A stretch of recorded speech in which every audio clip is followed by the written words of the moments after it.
20 फरवरी 2005। दिल से मेरा बाबा कहो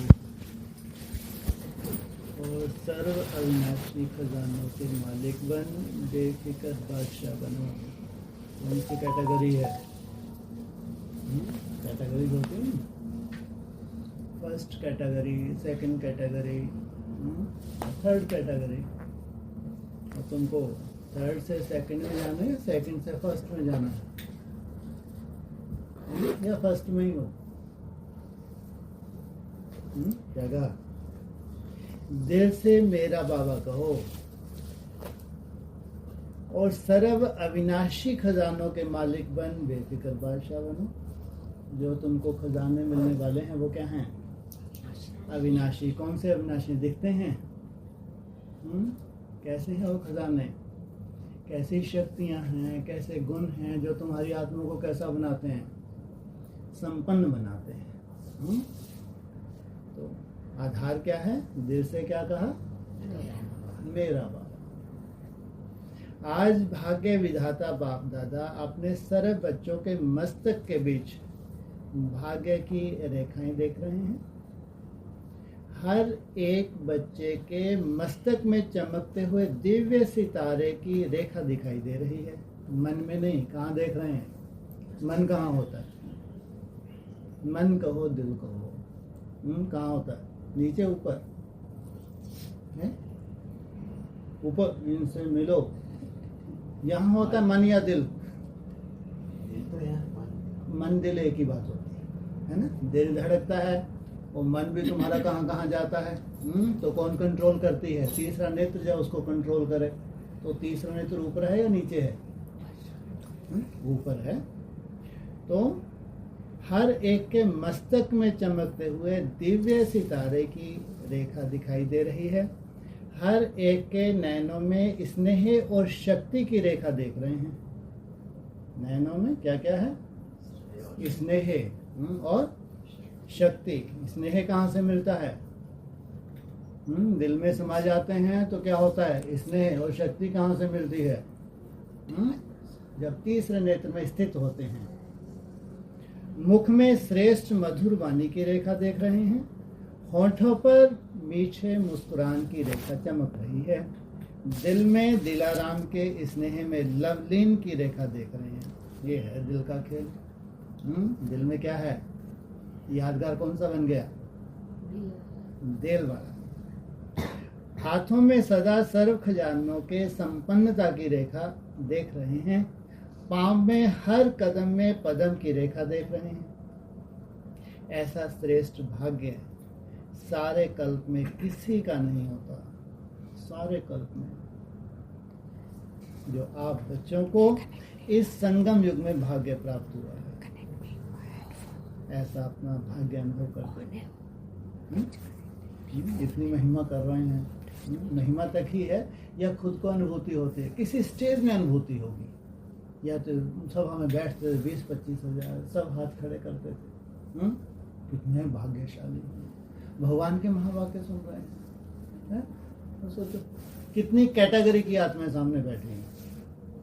उनमें दास दासी भी हैं, प्रजा भी हैं, तो साहूकार प्रजा भी हैं, रॉयल भी हैं। हाँ, आवाज़ नहीं आ रही?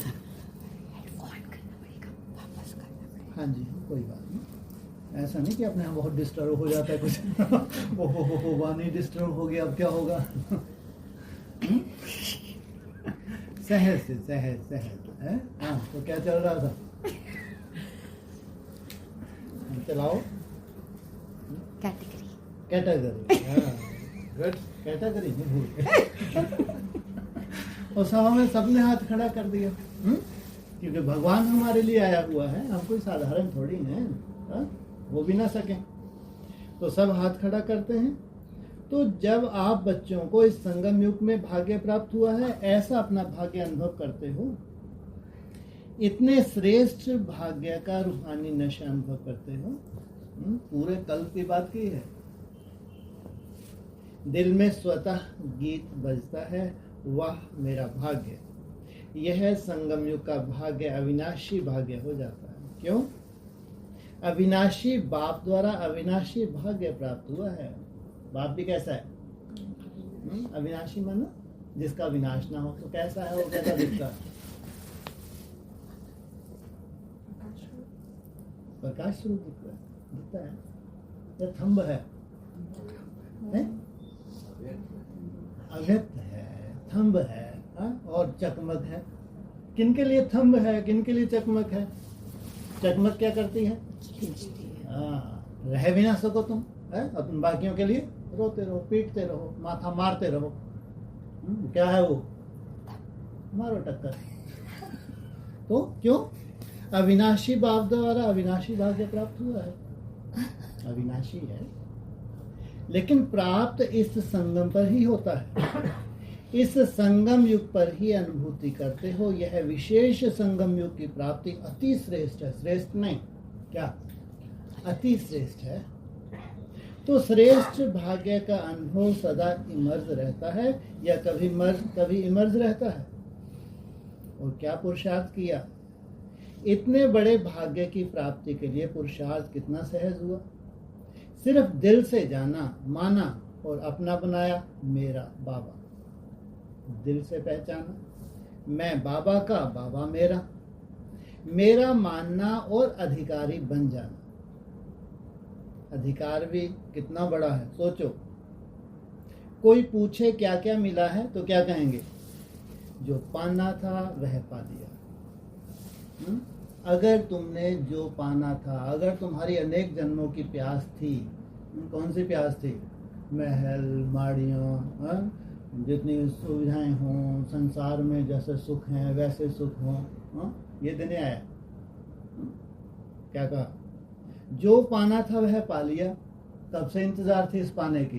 कितने जन्म तुम तड़पे हो, कितने जन्म तुमने तपस्या की है जो अभी पाने जा रहे हो। तब कहेंगे अप्राप्त कोई वस्तु नहीं, प्राप्त परमात्मा खजाने में। सोचो, ऐसे प्राप्ति स्वरूप का अनुभव कर लिया व कर रहे हैं। भविष्य की बात अलग है। इस संगम युग का ही प्राप्ति स्वरूप का अनुभव है, कहाँ का नहीं है। पुरुषार्थ कहाँ कर रहे हो? यहाँ। और प्राप्ति भी कहाँ होनी चाहिए? अगर संगम युग पर अनुभव नहीं किया तो भविष्य में नहीं हो सकता। क्यों? भविष्य प्रारब्ध है, लेकिन प्रारब्ध इस पुरुषार्थ के श्रेष्ठ कर्म से बनती है। इसलिए कहा जितने भी दीदी दादी दादा हैं गए हैं, लेकिन अगर श्रेष्ठ अनुभूति करके नहीं गए, लेकिन तपस्या सेवा की है, साधारण बात है क्या? तो उनको चांस मिलना चाहिए, नहीं मिलना चाहिए? क्यों नहीं मिलना चाहिए? कंपटीशन में आएंगे, जैसी उन्होंने सेवा की है वैसा ही नंबर पाएंगे। ध्यान रखना, असली है इसी शरीर से, शरीर छोड़ने के बाद नहीं, इसी शरीर से। ऐसे नहीं कि लास्ट में अनुभव स्वरूप बनेंगे। संगम युग के बहुत काल का यह अनुभव है। जीवन मुक्त का विशेष अनुभव अब का है, जबकि सब बंधने जा रहे हैं, सब के सब। चाहे ब्राह्मण हो, चाहे दुनिया में तो शुद्धता ही है। कर्मों के ब्राह्मण कहाँ बना रहे भगवान? तो हम भी पहले क्या थे? हम भी शुद्र थे। बाबा तुमको शुद्र से क्या बनाता हूँ? ब्राह्मण बनाता हूँ। तो जीवन मुक्त का विशेष अनुभव अब का है। बेफिक्र बादशाह बनने का अनुभव अब है। तो सभी बेफिक्र बादशाह हो कि फिक्र है। जो बेफिक्र बादशाह बने हैं, हाथ उठाओ। बन गए हैं कि बन रहे हैं? बन गए हैं ना। क्या फिक्र है? बन गए हैं या बन रहे हैं? पूछा। बेफिक्र बादशाह क्या मतलब होता है?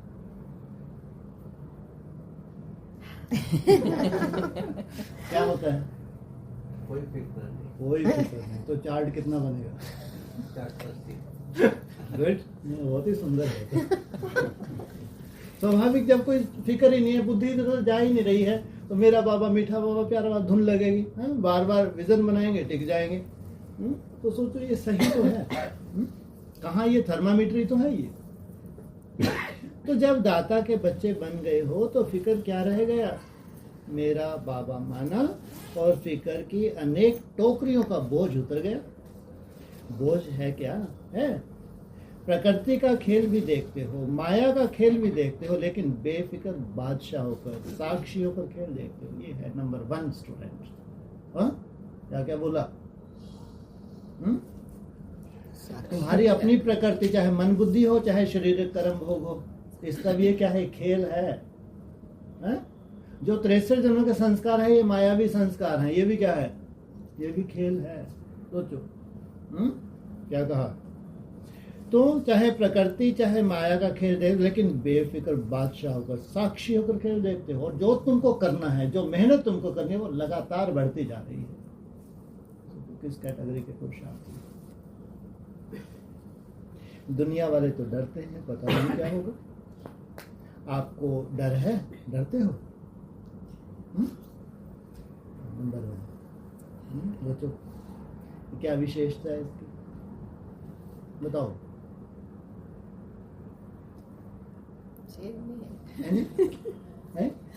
शेरनी, तुम सब शेरनी बैठे हो, बड़ी शेरनी। विशेषता है? तुम नहीं हो। हाँ, अपना दुखला कोई बोलती नहीं है। कितना समा के रखती है। तुम तो जैसे उछल पड़ती हो। पता नहीं क्या है तुम्हारे पास। अच्छा, भगवान जानता है, वो जानती है, और किसको बताने की दरकार नहीं। गैसी गुब्बारे नहीं है ये। तुम तो उड़ो, कब फट जाओ, कोई भरोसा नहीं। ये शिक्षा है। तो आपको डरते हो, निश्चय और निश्चिंत है, तो जो होगा अच्छे से अच्छा होगा। क्या कहा? ये है परमात्मा पढ़ाई। जो होगा क्या होगा? रिजल्ट लास्ट में क्या होगी? अच्छे से अच्छा होगा। क्यों? त्रिकालदर्शी बन हर दृश्य को देखते हो। त्रिकालदर्शी, जानते हो जो पिछला है अनेक जन्मों का, पिछला यही पिछला नहीं, पिछले अनेक जन्मों का पिछला है, और ये लास्ट जन्म है हमारा। तो पिछला कोई भी रहा हुआ किसी भी जन्म का आएगा नहीं आएगा। कुछ तो तुम्हारी तपस्या से कट जाता है, कुछ अगर रहा हुआ है तो आता है। आज क्या है, कल क्या होने वाले हैं, त्रिकालदर्शी ने वो देख लिया, वर्तमान देख लिया, भविष्य के लिए क्या है? निश्चय बुद्धि है। आज क्या है, कल क्या होने वाला है, इसको अच्छी तरह से जान गए, नॉलेजफुल हो ना। संगम के बाद क्या होना है, आप सबके आगे स्पष्ट है ना। संगम के बाद कब तक है ये संगम? कभी खत्म होता है? हाँ बोलो, संगम के बाद क्या है? कभी खत्म ही नहीं होगा, ये ऐसे ही चलता रहेगा, बुद्धू बनते रहेंगे हम तो, हैं? अरे व्यक्तिगत तो संगम है नहीं है, तो जिसका संगम खत्म हुआ तो कहाँ पहुंचेगा वो? सही स्थिति में टिक जाएगा। अभी सब अपने अपने पर्सनल संगम भी हैं, एक सबका संगम भी है, लेकिन जो व्यक्तिगत संगम है उसमें नेक्स्ट स्टेप तुम्हारा क्या है? परमानेंट स्वयं स्थिति में टिकना। तो नवयुग आना ही है। दुनिया वाले कहेंगे आएगा, क्वेश्चन उठता है, क्वेश्चन है आएगा, और आप क्या कहते हो? आया ही पड़ा है कहते हो। या ब्रह्मा को 90 वर्ष हो गए, अभी वो तो संशय बुद्धि ही है, ध्यान रखना। ठीक है, उनको है कि मरने के बाद अगर अच्छा हमने किया है तो इसका फल श्रेष्ठ ही होगा। अगर दुनिया में होते तो यहाँ कनिष्ठ कैसे हो सकता है, तो फल कैसा होगा? लेकिन आज तक कुछ नहीं दिखा, 90 वर्ष हो गए, आया ही पड़ा है। इसलिए क्या होगा क्वेश्चन नहीं है, पता है स्वर्णिम युग आना ही है। रात के बाद अब संगम प्रभात है, अमृत वेला है, अमृत वेले के बाद दिन आना ही है। वाह, लंबा चौड़ा ही बोलते हैं ये भी। रात के बाद अब संगम प्रभात, रात कब पूरी हुई? 24। इसमें क्या बहुत ज्यादा 24 में क्या पूरी रात पूरी हुई, और फिर अमृत प्रभात, प्रभात में अमृत वेला है ना। तो अमृत वेला, अमृत वेले के बाद दिन आना ही है। दिन की शुरुआत कितने बजे से होती है? 4 बजे कभी नहीं होती। 6-5। हाँ, सर्दियों में तो 6 साढ़े 6 बजे सनराइज होता है? लेकिन वैसे बाबा कहते हैं कि 4:45। तुम जो अमृत वेला करते हो 1 से 4:45, 5 बजे लगभग मान लो, जब सनराइज होना शुरू हो तब कहेंगे दिन, उससे पहले दिन नहीं है। कौन सा समय है? तपस्वियों के लिए अमर भव का वरदान लेने का समय है, अमृत पीने का समय है। फिर वो जब सनराइज होगा वो घंटियां खड़कनी शुरू हो जाएंगी भक्ति मार्ग की, पूजा पाठ शुरू हो जाएंगे, वो भक्ति मार्ग है। सनराइज होने से पहले ये क्या है? अमर भव का वरदान लेने का समय। सोचो। तो अमृत वेले के बाद दिन आना ही है। निश्चय जिसको भी होगा वह निश्चिंत, कोई चिंता नहीं होगी, बेफिक्र। विश्व रचता द्वारा रचना की स्पष्ट नॉलेज मिल गई है। नॉलेजफुल बन गए, स्पष्ट नॉलेज है। घड़ी कैसे कैसे टिक टिक करके आगे बढ़ रही है, कितना समय अभी बचा है, थोड़ा सा अंधकार का नहीं, कितना समय तुम्हारा किसका बचा है? क्या पान करने का? अमृत पान करने का है। सबसे वैल्यूएबल समय होता है अमृत वेला, ध्यान रखना। 1 से लेके 4-5 बजे तक का समय सबसे वैल्यूएबल होता है। ऐसे बेहद में भी है, सबसे वैल्यूएबल वेला है ये जो चल रही है। 27 में कितने बजेंगे? 3 और 27 लास्ट माना 4। उसके बाद सनराइज होना, तब तक तुम लगातार अमृत पी रहे हो। नहीं पी रहे हो या छोड़ दिया है? पी रहे हैं। थोड़ा सा कड़वा अंदर जाता नहीं, फिर बाहर आ जाता, थोड़ा सा जाता है बाहर ज्यादा आता है। कुछ सेकंड दिखते हैं और उसके बाद ज्यादा संकल्प चलते तो बाहर आता है, अंदर रहता है। तो अंदर की विधि क्या है कि अंदर एक गटार जाए, बाहर आए ही ना। बहुत सूक्ष्म है, बहुत सूक्ष्म है, तुम्हारी यात्रा बहुत सूक्ष्म है ना। 63 जन्मों के हिसाब किताब, ये बहुत सूक्ष्म सब्जेक्ट है, टाइम तो लगता है। तो दिन आना ही है। निश्चय जिसको भी होगा वह निश्चिंत, कोई चिंता नहीं होगी, बेफिक्र। विश्व रचता द्वारा रचना की स्पष्ट नॉलेज मिल गई है। बाप दादा देख रहे हैं, सभी बच्चे स्नेह के, सहयोग के और संपर्क के प्यार में बंधे हुए अपने घर में पहुंच गए। बाप दादा सभी स्नेही बच्चों को, सहयोगी बच्चों को, संपर्क वाले बच्चों को अपने अधिकार लेने के लिए अपने घर में पहुंचने की मुबारक दे रहे हैं। मुबारक हो, मुबारक हो। बाप दादा का प्यार बच्चों से ज्यादा है, व बच्चों का बाप दादा से ज्यादा है। कौन फैसला करे? बच्चों का। अच्छा, कोई पोती वोती बीमार हो तो देखना, बच्चों बाप का कहेंगे हैं। वो तो देख ही रहा था निरंतर, कब वो समय, कब मैं जाऊं, तुम्हारे बिना घर क्या है, सुना सुना है। अभी हम डिटैच हुए कहाँ हैं? लेकिन बाबा तो तुमको ही आगे रखेंगे, बोले तुम भी कम नहीं हो, तुम जादूगर हो, क्या हो। तो किसका ज्यादा है? किसका पूछा, आपका या बाप का? बाप कहते हैं बच्चों का ज्यादा है। देखो, बच्चों का प्यार है तब तो कहाँ कहाँ से पहुंच गए हैं ना, कहाँ से पहुंच गए हैं ना। जहाँ भी कन्वर्ट हुए थे वहां से आके बाप के सामने पहुंच गए हैं ना। कम से कम पढ़ाई तो पढ़ रहे हैं, पास होंगे नहीं होंगे ये बात है, लेकिन कम से कम प्यार है तब तो पहुंच गए हैं ना। कितने देशों से आए? कोई ना 50 देशों से आए, लेकिन सबसे दूर कौन आया है? अमेरिका वाले दूर से आए हैं, आप भी दूर से आए हैं, लेकिन बाप दादा तो परमधाम से आया है। उसकी भेंट में अमेरिका क्या है? अमेरिका दूर है या परमधाम दूर है? क्या अमेरिका माना? क्वेश्चन क्यों बना हुआ है? बाबा क्या पूछते हैं? कहाँ परमधाम के बैठ के तुमको निसंकल्प होना? कहाँ क्वेश्चन ही बना हुआ है? मेरी हो क्या? सोचो। तो दूर क्या है, अमेरिका या परमधाम?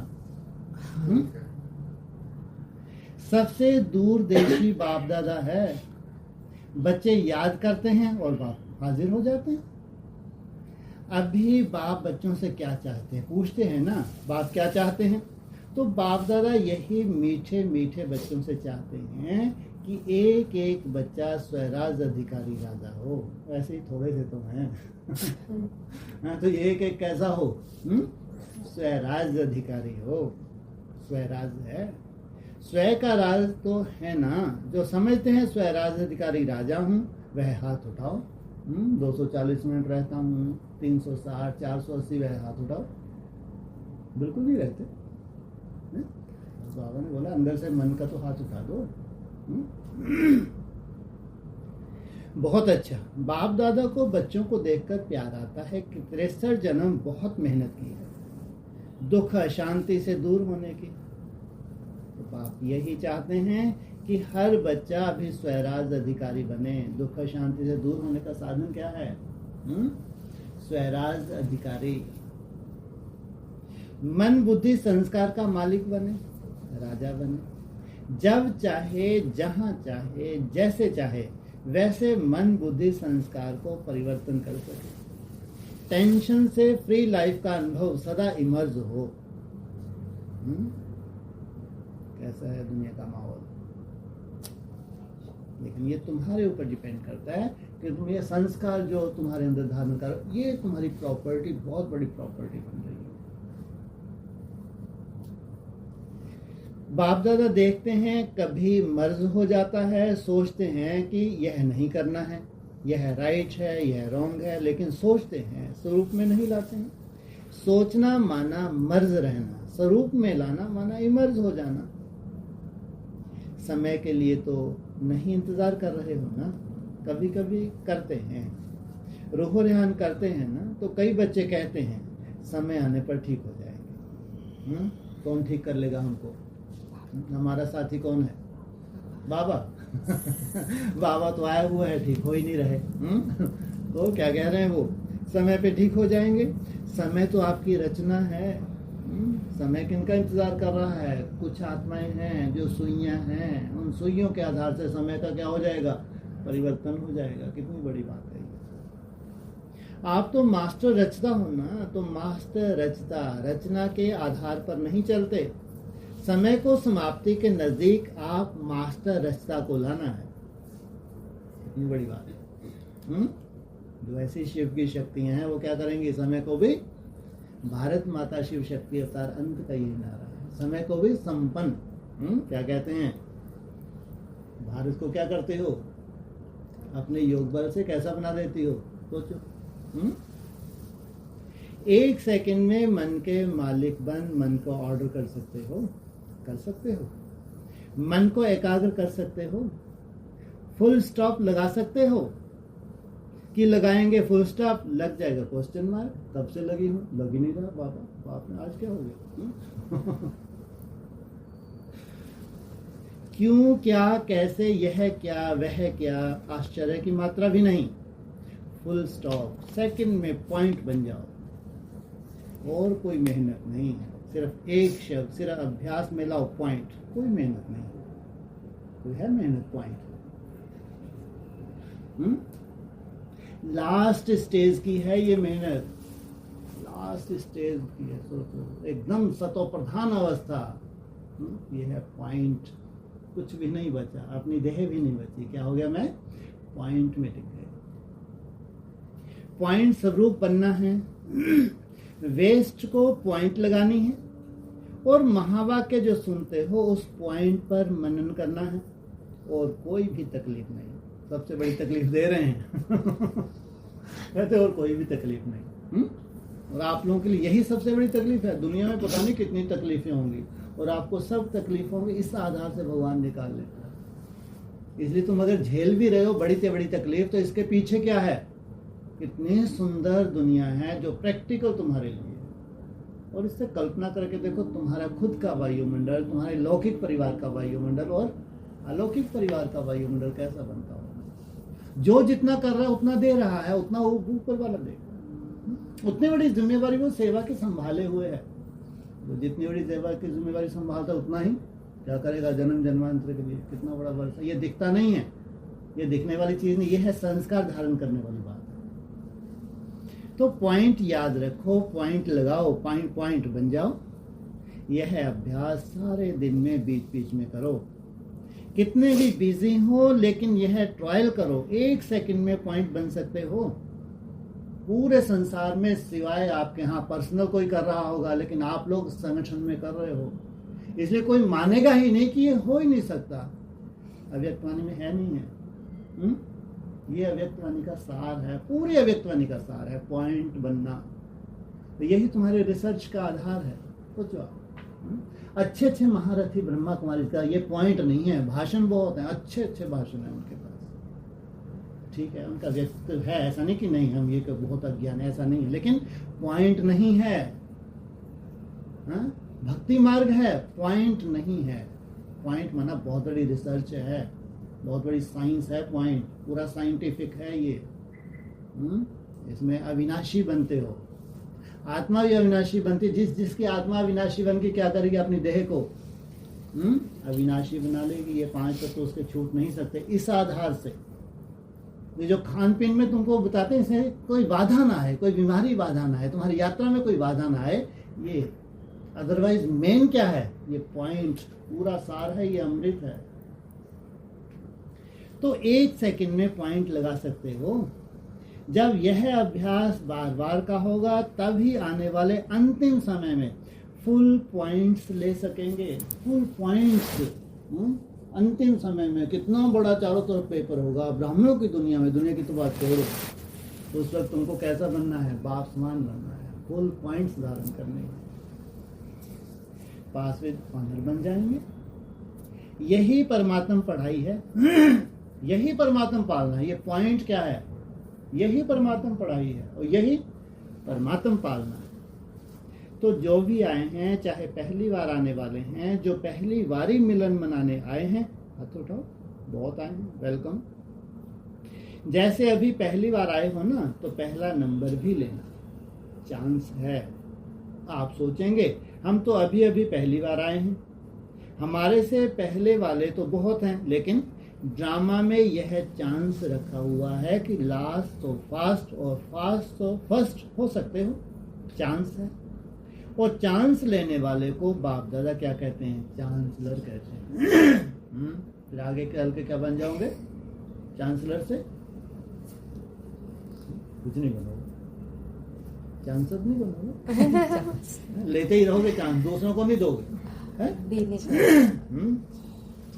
तो चांसलर बनो, बनना है ना चांसलर, अभी तुमको बनना है, फिर दोगे तुम भट्टी में दूसरों को चांस देने वाले।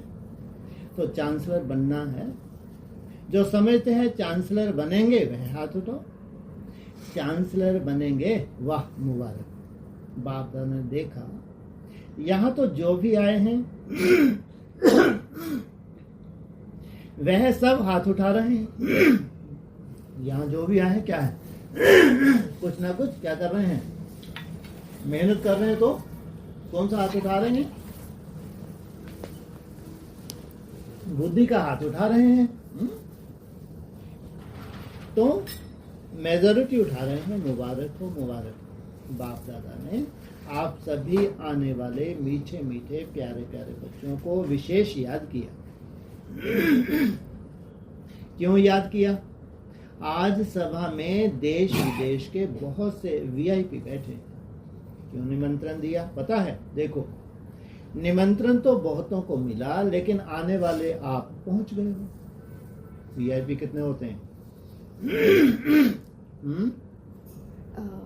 108 गुड। आईपी 16,000। वीआईपी 8। पढ़ाई है ना। देखो निमंत्रण तो बहुतों को मिला, लेकिन आने वाले आप पहुंच गए। क्यों बाप दादा ने याद किया, क्योंकि बाप दादा जानते हैं जो भी आए हैं वह इसमें ही सहयोगी से सहज योगी बनने वाली क्वालिटी है। अगर हिम्मत रखेंगे तो आप सहज योगी बन जाए, औरों को भी सहज योग का मैसेंजर बन मैसेज दे सकते हो। अगर क्या रखनी पड़े इसमें, इस निसंकल्प होने में बहुत हिम्मत रखनी पड़े। अगर तुम हिम्मत रखते हो तो क्या बन जाओगे, धीरे धीरे क्या हो जाएगा तुम्हारे लिए, सहज मैसेंजर बन जाओ। ये है असली मैसेज देना, अर्थात गॉडली मैसेंजर बनना, आत्मा को दुख अशांति से छुड़ाना। फिर भी आपके ही भाई बहन है ना, तो अपने भाई बहनों को गॉडली मैसेज देना अर्थात मुक्त करना। इसकी दुआएं बहुत मिलती हैं किसी भी आत्मा को दुख अशांति से छुड़ाने की दुआएं बहुत मिलती हैं, और दुआएं मिलने से अतीन्द्रिय सुख, आंतरिक खुशी की फीलिंग बहुत आती है। क्यों? क्योंकि खुशी बांटी ना, तो खुशी बांटने से खुशी बढ़ती है, सभी खुश हो। बाप दादा मेहमानों से नहीं, अधिकारियों से पूछते हैं। अपने को मेहमान नहीं समझना, अधिकारी हैं, तो सभी खुश हैं। हाँ, आप आने वालों से पूछते हैं। कहने में आता है मेहमान, लेकिन मेहमान नहीं हो। महान महान बनाने वाले हो, तो पूछो खुश हैं? खुश हैं तो हाथ हिलाओ, सभी खुश हैं। अभी जाकर के क्या करेंगे? खुशी बांटेंगे ना, सबको खुशी बांटना। जितनी बांटेंगे उतनी बढ़ेगी, ठीक है? कौन बांट सकेगा? जो अनुभव कर रहा है वो बांट सकेगा। अगर अनुभव नहीं है कैसे बांटेंगे? फिर तो जैसे कि वो माइक बन गए, वैसे हम भी क्या बन गए? माइक बन गए। और माइक का प्रभाव कहाँ तक जाएगा? माइक का प्रभाव कहाँ तक जाता है? दिमाग तक। और अनुभव का प्रभाव कहाँ तक जाता है? दिल तक जाता है। अच्छा है, खूब ताली बजाओ। सभी ने खूब तालियां बजाई। जैसे अभी ताली बजाई, ऐसे सदा खुशी की तालियां ऑटोमेटिक हो जाते हैं। अच्छा, सेवा का टर्न भोपाल जाओ। भोपाल वाले उठो। सेवा का चांस लेने में कितने कदम में जमा किया, क्योंकि यहाँ तो सेवा और यज्ञ पिता की याद रहती है। यज्ञ सेवा करते हो तो यज्ञ पिता की याद स्वतः ही आती है। यहाँ क्या किया? 2 काम थे ना बस, और तो कोई काम नहीं था।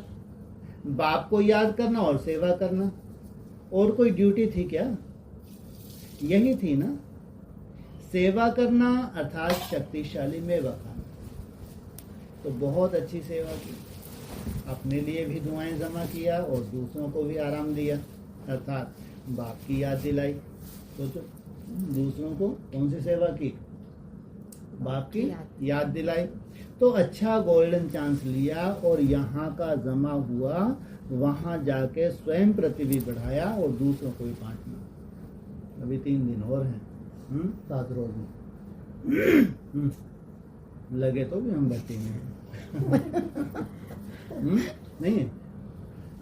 ठीक है, बिजी थे, अब मैं भी बिजी थी, वो भी बिजी था, वो भी बिजी थे।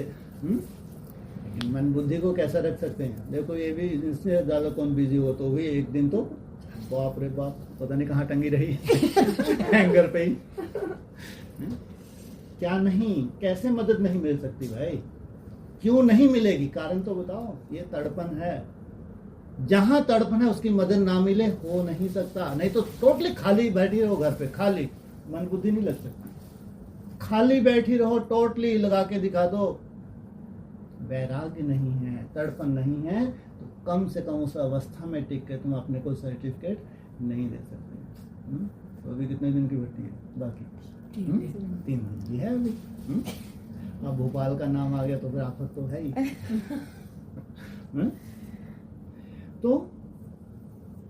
तो अच्छा गोल्डन चांस लिया और यहाँ का जमा हुआ, वहाँ जाके स्वयं प्रति बढ़ाना, दूसरों को भी बांटना। अच्छा, इसमें टीचर हाथ उठाओ। बाप दादा सभी टीचर को कहते हैं, टीचर अर्थात जिसके फीचर से फ्यूचर दिखाई दे, ऐसे टीचर होना ये चाहते हैं। ये है चैतन्य म्यूजियम।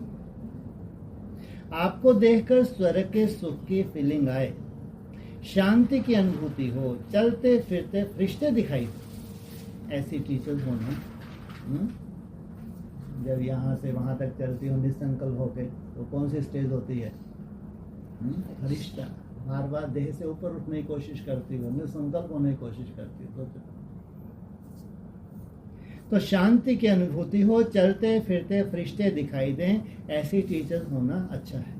चाहे प्रवृत्ति में रहने वाले हैं, चाहे सेवा के निमित्त बने हुए हैं, लेकिन सभी बाप दादा समान बनने वाले निश्चय बुद्धि विजयी हैं। तो सेवा करना बहुत अच्छा लगा ना? संतुष्ट रहे तो हाथ हिलाओ, बहुत अच्छा, मुबारक हो, मुबारक हो, मुबारक हो। मीडिया भी बैनर दिखा रहे हैं, मूल्य निष्ठ मीडिया, सत्यता, निर्भयता, दिव्यता, परमात्मा प्रत्यक्षता, लक्ष्य अच्छा रखा है।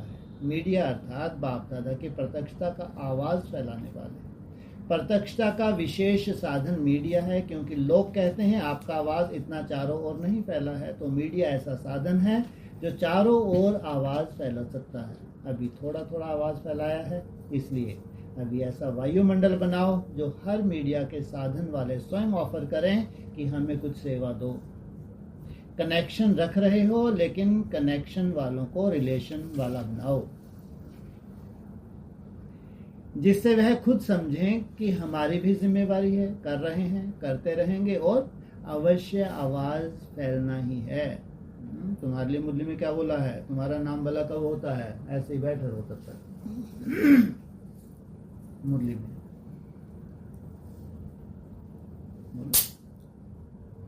जब तुम कौन सी स्टेज पकड़ते हो? जी, मुरली के महाराज हैं। तुम्हारा भी नाम वाला होना है जब तुम सतोप्रधान स्टेज पकड़ेंगे। तब तक क्या करो? लगे रहो बेटा। तो आवाज़ तो फैलना ही है। फैलाने वाले होशियार हैं तो आवाज़ फैलेगा ना। शुरू किया है, अच्छा किया है, अभी उसको बढ़ाओ। दादी जी की इच्छा है 1 करोड़ लोगों को संदेश मिले, तो इस शिव जयंती पर वह संदेश सबको मिल जाए, ऐसा प्लान बनाया है। और कोई भी प्लान बाप दादा को सुनाए, मुबारक हो। प्रैक्टिकल में करेंगे, फिर गिफ्ट भी देंगे, अभी मुबारक हो। साइंटिस्ट और इंजीनियर विंग बैनर दिखाया, निमित्त निर्माणता से नव निर्माण, ज्ञान विज्ञान जागृति अभियान, अच्छा बनाया है। अभी साइंटिस्ट और इंजीनियर डिपार्टमेंट को ऐसा कुछ करके दिखाना है जो लोगों को अनुभव हो कि साइलेंस की शक्ति साइंस को भी रिफाइन और प्रगति में ला सकती है। यहाँ बैठे हो, तुम क्या कर रहे हो? साइलेंस में टिक रहे हो। और प्रेरणा किनको मिले? उन साइंटिस्ट को प्रेरणा मिले और रिफाइन करें। अगर तुम्हारे द्वारा प्रेरणा मिल रही है तो पूरी साइंस तुम्हारे आगे आगे चल के क्या होगी? झुकेगी और तुम्हारे लिए नतमस्तक हो। अगर तुम्हारे वाइब्रेशन उनको मिल रहा है तो वो तुम्हारे लिए है और तुम्हारे लिए प्रैक्टिकल होगी। इसी शरीर से तुम भोगोगे, तो जबकि तुमको जरूरत नहीं है, लेकिन प्रेरणा किसने दी उनको? आपकी साइलेंस पावर ने दी। तो रिफाइन और प्रगति में ला सकती है। साइंस और साइलेंस का मिलन क्या क्या कर सकता है? वह विशेष पहले पॉइंट्स निकालो और फिर फैलाओ।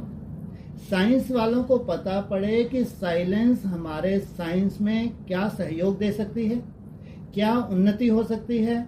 ऐसा अनुभव स्वयं भी और औरों को भी कराओ। अच्छा है, बाप दादा खुश हैं। हर एक वर्ग काम में तो लगा हुआ है, मनन करना शुरू किया है। अभी मनन से मक्खन निकालो। कोई ऐसे विशेष अनुभव उन्हों के सामने रखो, क्योंकि आजकल प्रैक्टिकल अनुभव का प्रभाव ज्यादा पड़ता है। कहाँ तक पहुंच गए तुम? क्या निकाल लिया? मंथन कर करके मक्खन निकाल लिया है? मक्खन निकाल के अभी और क्या करना है तुमको? हाँ, घी निकालना है। गुड। मक्खन को भी साइड में रख दोगे तुम, फिर बीज में टिकोगे। फिर जब ये वो तपेगा, वो जो तुमने मक्खन है वो तपेगा, जब तपेगा तो उसमें से घी निकलेगा, फिर तुम्हारी परमानेंट क्या होगी? ज्योति जगेगी। तो आजकल प्रैक्टिकल अनुभव का प्रभाव ज़्यादा पड़ता है। टॉपिक पर भाषण करते हो, लेकिन भाषण में भी विशेष प्रैक्टिकल अनुभव सुनाने का लक्ष्य रखो। बाकी अच्छा कर रहे हैं, अच्छा है, यह चांस मिल जाता है। विधि अच्छी बनाई है, अच्छा, मुबारक हो। किया है उसके भी मुबारक, और आगे करेंगे उसकी इन एडवांस मुबारक हो। इस विंग के सदस्यों ने 2 गुण विशेष धारण कर लिए रखे हैं, निमित्त भाव और निर्माण। बहुत अच्छा किया। करते रहना और लक्ष्य को पक्का रखना। प्रशासक वर्ग, अच्छा, आप लोगों ने भी प्लान बनाए हैं और बनाते ही रहते हैं। अच्छा, अगर प्रशासक परिवर्तन हो जाए और सब परिवर्तन हो सकते हैं, क्योंकि कहावत है यथा राजा तथा प्रजा। तो अगर सभी तरफ प्रशासक अपने जीवन में परिवर्तन करें तो औरों को भी परिवर्तन करने के निमित्त बना सकते हैं। क्योंकि हर देश में प्रशासन करने वाले तो होते ही हैं, तो हर देश में विशेष उन्हों को परिवर्तन का संदेश देकर योग्य बनाओ, औरों को परिवर्तन करने का। बाकी अच्छी सेवा है, बहुतों का फायदा कर सकते हैं, एक अनेकों के निमित्त बनने वाले हैं, इसलिए कर भी रहे हो, और तीव्र गति से परिवर्तन का प्लान प्रैक्टिकल में लाओ। आवश्यकता इस वर्ग की है, सबकी नज़र आज इसी वर्ग के ऊपर है, तो निमित्त बने हो, निर्माण करेंगे ही।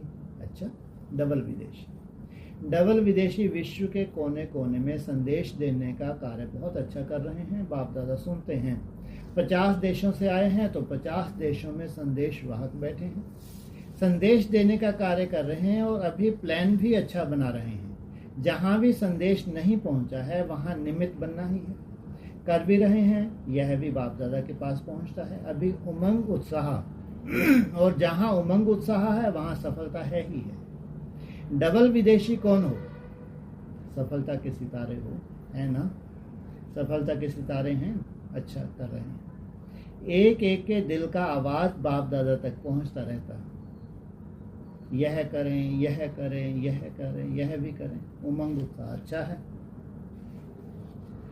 और सफलता तो होनी ही है आपके चरणों में, गले में सफलता है ही है, और आप सबको देख करके सभी खुश भी होते हैं, आपका आवाहन करते हैं। डबल विदेशी ज़रूर होने चाहिए। लाडले हो गए हो ना, तो बहुत अच्छा कर रहे हो, करते रहेंगे, उड़ते रहेंगे, उड़ाते रहेंगे। सब टीचर्स बहुत उमंग में है ना, देखो आपके उमंग उत्साह से यह महान अधिकारी आत्माएं भी पहुंच गई। ग्रुप अच्छा लाया है, जिन्होंने भी लाया है उसको मुबारक है, क्वालिटी अच्छी लाए हैं, अभी और आवाज़ फैलेगा ज़रूर। अच्छा, मुबारक हो, मुबारक हो, मुबारक हो। अच्छा, चारों ओर के, चाहे साकार रूप में सामने हैं, चाहे दूर बैठे भी दिल के नज़दीक हैं, ऐसे सदा श्रेष्ठ भाग्यवान आत्माओं को, सदा निमित्त बन निर्माण का कार्य सफल करने वाले विशेष आत्माओं को, सदा बाप समान बनने के उमंग उत्साह में आगे बढ़ने वाले हिम्मतवान बच्चों को, सदा हर कदम में पद्मों की कमाई जमा करने वाले, बहुत बहुत वर्ल्ड में पदम गुना धनवान भरपूर आत्माओं को बाप दादा का याद, प्यार और नमस्ते। दादी और दादी जानकी जी से, आप रूप हो और यह बसंत है दादी जानकी, आप दृष्टि से ही काम उतार देती हो, ऐसे ऊपर हाथ करके नाचती हैं ना, अच्छा है, सबको हल्का बना देती हैं, अच्छा है। आपके साथी भी अच्छे हैं, अच्छा है। वायुमंडल बनाना, यह भी सबसे ऊंचे से ऊंची सेवा है। आप आदि रत्नों से वायुमंडल बनता है, चाहे बोलो चाहे नहीं बोलो, लेकिन वायुमंडल बनाने वाले हो। बोलने से या ना बोलने से, क्या बोला? चाहे बोलो चाहे ना बोलो, लेकिन वायुमंडल सबसे बड़ी सेवा। देखो कितनी सेवा कर रही हो मनोहर दादी से, बहुत अच्छा, सभी को हंसा देती हो, यह सेवा बहुत अच्छी करती हो।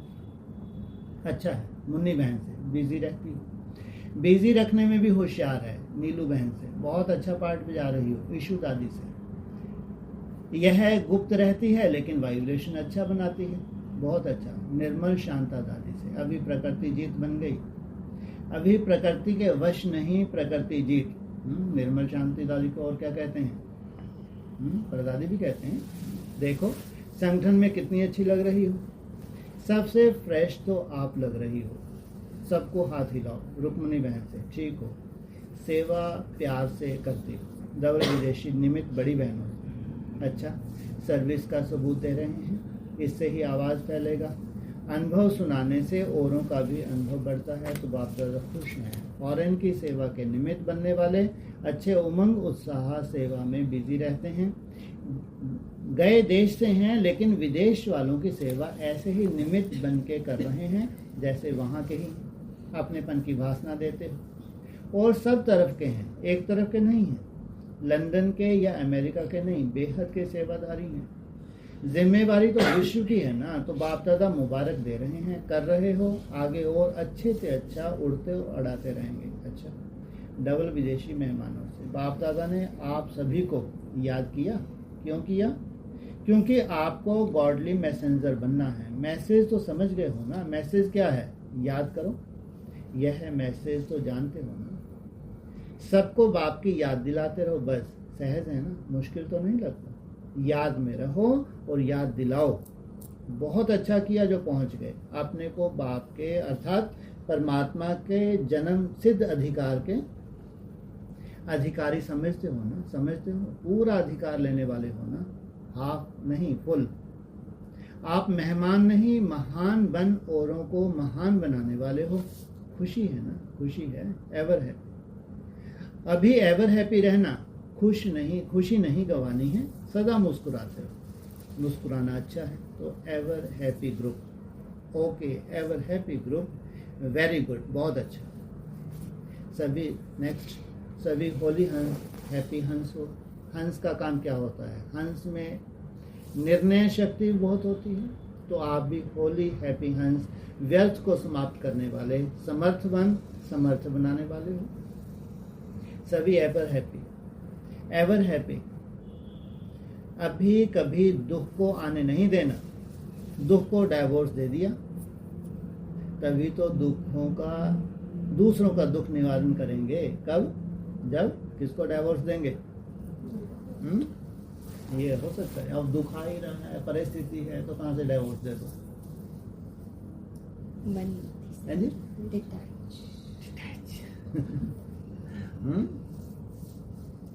जब भगवान को जितनी देर याद करते हो, याद करने की कोशिश करते हो, मेहनत करती हो, तो क्या होती हो उतना समय? जैसे कि क्या देती हो? डाइवोर्स देती हो। तो सुखी रहना है और सुख देना है, यह काम करेंगे ना। यहाँ से जो दुख मिला है वह जमा रखना, सुख मिला है वह जमा रखना। कभी भी कुछ भी हो ना, बाबा मीठा बाबा, दुख ले लो, अपने पास नहीं रखना। खराब चीज रखी जाती है क्या? तो दुख खराब है ना, तो दुख निकाल दो, सुखी रहो। तो यह है सुखी ग्रुप और सुखदायी ग्रुप। चलते फिरते सुख देते रहो। कितना आपको दुआएं मिलेंगी? तो यह ग्रुप ब्लेसिंग के पात्र हैं। खुश है ना? सभी मुस्कुराओ, बस मुस्कुराते रहना, खुशी में नाचो। डबल विदेशी मुख्य भाई बहनें जिन्होंने सेवा की, सभी ने बहुत अच्छी सेवा की, उसकी बहुत बहुत मुबारक। ऐसे ही सेवा करते रहना। अच्छा ग्रुप है। एक बुक बना रहे हैं, कोई ने बोला, बाप दादा ने समाचार सुना था। अच्छा, सबको महावाक्य मिलेंगे, महान बन जाएंगे। तो इसमें ऐसा जादू भरना, जो किताब खोले तो जादू लग जाए, खुशी में नाचने लग जाए। अच्छी मेहनत कर रहे हो, बाप दादा खुश हैं। अफ्रीका के मुख्य भाई बहनें वहाँ की सेवा का समाचार सुना रहे हैं। बहुत अच्छा, बाप दादा की दुआएं हैं। प्लान बहुत अच्छा है, मुबारक हो। अच्छा, यह निमित्त बना है, दोनों ही अच्छे निमित्त हैं। इतनों का कल्याण किया है, यह भी बहुत बड़ा पुण्य है। पुण्य आत्मा बन गए। साथी दोनों ही ठीक हैं, बहुत अच्छा। वैजयंती बहन से यह भी सहयोग अच्छा दे रही है। जयंती बहन से यह बैकबोन है। किसकी? सोचो कितनी बड़ी बात है। वैजयंती है सेवा की भी बहुत अच्छा, लेकिन उसकी बैकबोन क्या अंतर है दोनों में?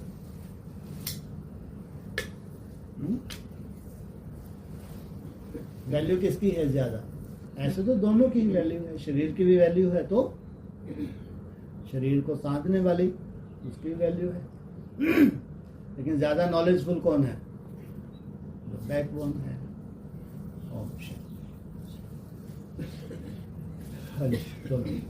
जैसे आपने अभी कहा कि कोई अकेला भी कर रहा है और संगठन में भी हो रहा है, तो महत्व संगठन का ज़्यादा बताया गया है। तो क्या पर हाँ जी, क्यों अकेले में नहीं और संगठन में क्या फर्क है? बहुत सुंदर। क्योंकि संगठन में भी हर एक व्यक्ति अपना ही पुरुषार्थ अकेले ही कर रहे हैं, तो फिर अकेले बैठ कर संगठन में अकेले में तो क्या? बहुत सुंदर क्वेश्चन। लेकिन संगठन में जो कर रहे हैं उनका लक्ष्य एक ही है सबका। मेहनत अपनी अपनी तरह की कर रहे हैं, लेकिन सबका टारगेट एक ही है। बाकी हम पर्सनल मेहनत व्यक्तिगत करते ही हैं, लेकिन वो मेहनत को बल मिलता है संगठन में। जब हम संगठन का प्रोग्राम रखते हैं तो आप आगे चल के महसूस करें, संगठन में बहुत हल्कापन भी लगेगा, बहुत अच्छे साक्षात्कार भी होते हैं, मंथन भी अचानक बहुत सुंदर होता है, तो वायुमंडल बनता है। इसलिए देवता धर्म वालों की सबसे बड़ी क्वालिटी है संगठन से ही उन्होंने विजय पाई है। जबकि उनको सबसे नंबर 1 फॉलो करने वाले कौन थे? सबसे बड़ा संगठन संसार में आज किनका है?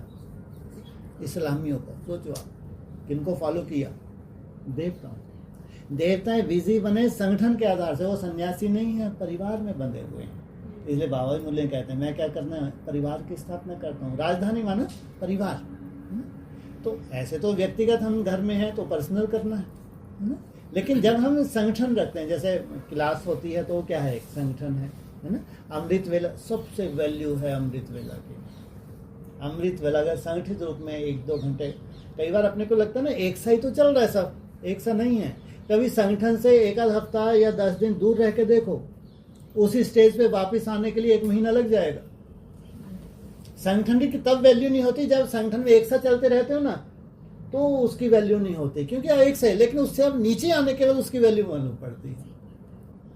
इसलिए संगठन का बहुत महत्व है, और संगठन भी 1-2 से ही बनता है। ये भी एक सहयोग है, बहुत बड़ा सहयोग है संगठन का। और आगे चल के आकर रिसर्च करनी है आपको। रिसर्च में तो बिना संगठन के संभव ही नहीं है, क्योंकि वायुमंडल चाहिए, संगठन का वायुमंडल चाहिए, तब जाके एकाग्र हो, आपको नया लक्ष्य मिलेगा। उस लक्ष्य के लिए आपको फिर घर जाके मेहनत करनी होती है, तो वो आपको संगठन में कहीं ना कहीं एक नए आगे टारगेट मिलने वाले हैं। जी, यानी कोई भी एक आत्मा जो वीक है, शायद मानो थोड़ा आके आए, तो वायुमंडल से वो वापस एनर्जेटिक हो जाएगी। सबसे ये इतना सूक्ष्म सब्जेक्ट है, तो ये आत्मा ऐसे रियलाइज नहीं कर पाती। इसको केवल मोटे रूप में अगर आप लें, भक्ति मार्ग का ये नियम क्यों है रोज ही मंदिर जाना? क्यों? क्योंकि मंदिर का एक वायुमंडल होता है। क्यों? सब आके वहां साथ में कोई माला फेर रहा है, कोई आरती कर रहा है, कुछ कर रहा है, तो उससे क्या है, एक वायुमंडल बनता है वहां का। तो उस वायुमंडल जब एक शुभ भावना से जा रहे हैं तो वायुमंडल का प्रभाव होता है। तो वो यादगार हमारे संगम युग का है। तो कोई भी निमित्त स्थान हो जहां भी हम संगठित रूप में, इसलिए कहते हैं यहाँ तो 2 का संगठन भी बहुत बड़ा होता है कि ऐसी श्रेष्ठ आत्मा कहाँ ढूंढो, कहाँ जाओ। संगठन का अपना। तो जैसे संस्कार की बात आपने अभी कही कि हम कहीं भी जन्म लेते हैं तो संस्कार ही आते हैं, तो दिखते नहीं है, पर वो के कर्म के हिसाब से होता है। दिखते नहीं तो क्या वो कर्म में गिना जाता है कि संस्कार की बात कर रहे हैं? हाँ, जैसे आपने कहा कि हम अभी चल रहे हैं तो हमारे संस्कार बन रहे हैं, जब बर्थ लेंगे वो दिखेंगे नहीं, बिल्कुल, पर उसकी राजाई जो है, या फिर अभी आपकी जो सोच में परिवर्तन आ रहा है। अव्यक्त वाणी आप सुन के जाते हैं, जैसे शुभ भावना, शुभ कामना, किसी को बुरा नहीं देखना, जो भी अपने ऊपर काम करते हैं, फिर आपको अपनी पुरानी कमजोरियां भी दिखती हैं, क्योंकि वाणी में इशारा, कुछ खुद भी अपना मंथन करते हैं कि ये चीजों से हमको दूर जाना है, ऐसा करना है। तो जो पुराने संस्कार है वो अपनी तरह के हैं, ऐसा नहीं कि नहीं है ना, लेकिन उनसे बाबा आपको साक्षी करता है। तो जो नए संस्कार आपको धारण करवाता है बाबा, जो भी इसमें आता है, वाणियों में आपके मंथन से भी आता है, वो एक प्रॉपर्टी है। आत्मा के साथ कुछ तो जाता है। आज आप यहाँ बैठे हैं, सब पिछले जन्म की प्रॉपर्टी लेके बैठे हैं, ऐसे ही नहीं बैठे। पिछले जन्म की तपस्या आपकी यहाँ बिठा रखा है आपको। अब आगे की जो जर्नी है वो संस्कार हम धारण कर रहे हैं, तो ये दिखेंगे नहीं। ये संस्कार आपके जन्म जन्मांतर चलने वाले, जैसे भी धारण कर रहे हैं, ये जन्म जन्मांतर चलेंगे संस्कार। इसलिए सबसे बड़ी प्रॉपर्टी है संस्कार की, ये अविनाशी है। बाकी जो भी आंखों से दिख रहा है सब चेंज हो गया, शरीर आपका छूटा, सब चेंज हो गया, लेकिन जो आपने धारणा संस्कारों की की है वो अविनाशी है, वो आपके साथ जाते हैं। इसलिए कहा वो दिखते नहीं है, वो तो आप जो अनुभव कर रहे हैं वो आपकी प्रॉपर्टी है, उसको कोई छीन भी नहीं सकता। केवल संस्कार ऐसी प्रॉपर्टी जिसको कोई छीन नहीं सकता, वो आपका भविष्य का आधार बन रही है, जन्म जन्मांतर का आधार है। सोचो, एक जन्म नहीं, पूरा ब्रॉड ड्रामा संगम युग पे आके भगवान ने इतने संस्कार हमको सुंदर संस्कार धारण करवाए, वो संस्कार जन्म जन्मांतर चलते हैं। वो आया था ना पूरा कल्प, सोचो सतयुग, त्रेता, द्वापर, कलयुग, पूरा कल्प आपके संस्कार चलते हैं। कुछ मेहनत तो है, पुराना छोड़ना और नया धारण करना। तो नया धारण करने के लिए ऐसा नहीं कोई विस्तार की जरूरत है, कि ज्ञान की बहुत गहराई हो आपको, फिर आपका मंथन चले क्या क्या धारण करना है, ये कोई बहुत बड़ी बात नहीं। लेकिन ये जो आप लोग याद की मेहनत कर रहे हैं इसको ज्वाला स्वरूप अवस्था कहा है, अव्यक्त वाणी। आत्मा में सब संस्कार क्या हैं? मर्ज हैं। अब उनको इमर्ज होने का समय है। जैसे जैसे आप बीज में टिकते जाएंगे वैसे वैसे आत्मा रिफाइन होती जाएगी, स्वतः ही रिफाइन होगी, उसमें टिकने से ही रिफाइन होती जाएगी। तो क्या होगी? वो संस्कार डिवेल्प हो जाएंगे, और जो संस्कार त्रेसर है वो भस्म हो जाएंगे, और जो संस्कार ओरिजिनल हमारे देवताई संस्कार है वो इमर्ज होते जाएंगे स्वतः ही। इतना बड़ा जादू है, ये प्रैक्टिस ही जादू है। तो जो आत्मा के 7 गुण है वही संस्कार गिने जाएंगे। हैं जी? आत्मा के जो 7 गुण है वही वो उन्होंने 7 गुणों में बांट दिया, ठीक है, मोटे रूप में।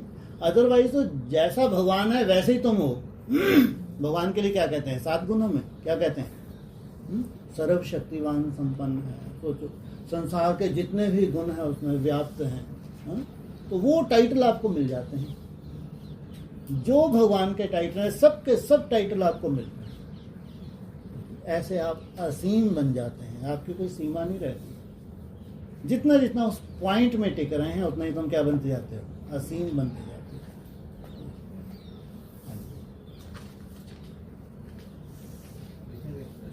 जी, कि एक साइड पे हम ऐसा बोलते हैं कि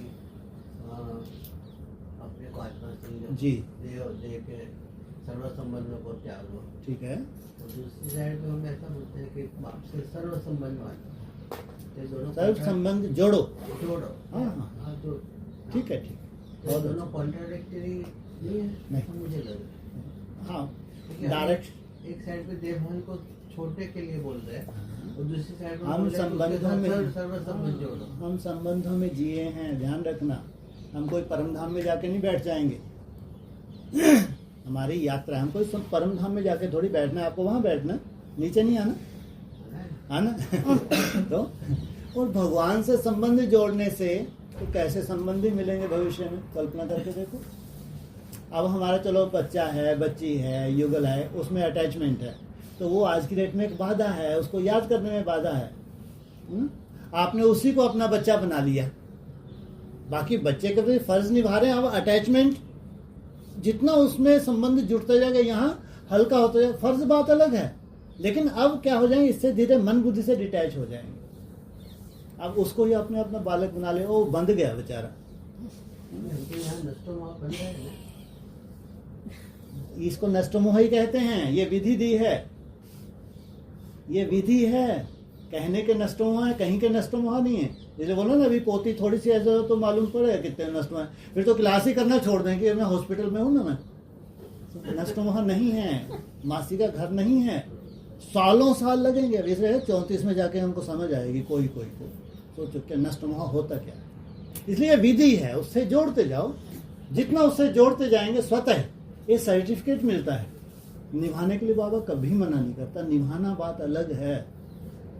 लेकिन आप उससे जुड़ते जा रहे हैं तो जरूर ये सिद्ध हो रहा है आप उपराम हो रहे हैं। अब वो बंधता जा रहा है। आपने उसको अपना बच्चा बना लिया, अब क्या देगा आपको वो? आपने उसको वारिस बनाया तो वो क्या करेगा? आपको पूरा वर्षा देगा। वो जन्म जन्मांतर का देगा। तुमने तो एक जन्म के लिए बनाया, वो बंध गया बेचारा, बुद्धू बन गया।